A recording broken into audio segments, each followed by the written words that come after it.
Tangina ka.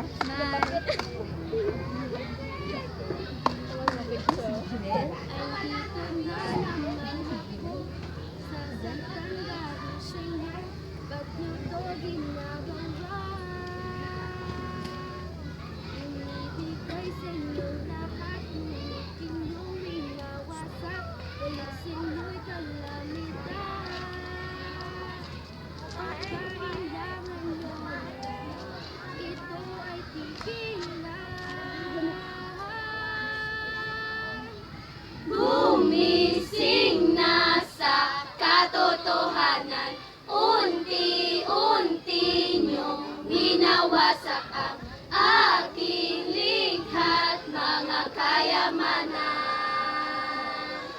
Gumising ka, kaibigan.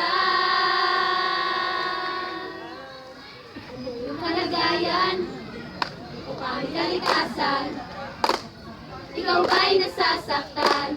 Sa aming kagagawan, kami nagsisisi, sinasaktan ka lagi. Ang iyong mga yaman, aming winawasli. O ang ating kalikasan, ay di na dapat na pabayaan. Ito'y ating alagaan, para ang susunod di mahirapan, aalagaan at di pababayaan, pagkat ika'y aming kayamanan.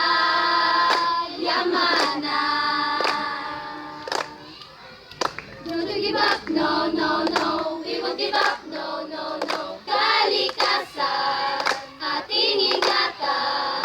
Don't you give up, no, no, no, we won't give up, no, no, no. Kalikasan, ating ingatan.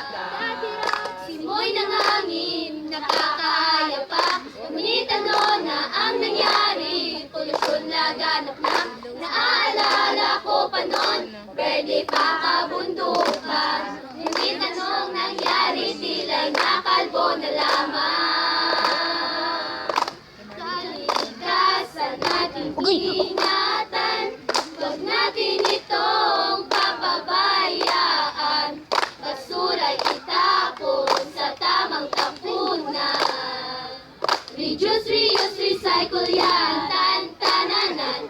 Kalikasan, kalikasan. Tan-tananan. Ingatan, ingatan. Tan-tananan. Kalikasan, ingatan. Tan-tananan. Reduce, reuse, recycle yan. Di